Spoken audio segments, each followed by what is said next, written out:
Quincy Area Chamber of Commerce is changing its membership structure. In the past, members would pay based on how many were employed at the business.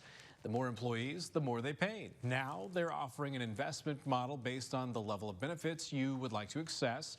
President and CEO Bruce Guthrie says it's all in an effort to better serve the business sector so they can better serve the community. We are a resource for the community, for the business community, and we are here to help you be successful. You know, we believe that when businesses are successful in the community is going to thrive, and we're going to have a very successful community.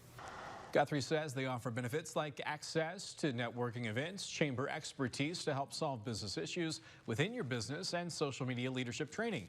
He says starting next week, they'll start communicating with members about the new structure. He says it could take about a year to get changed over.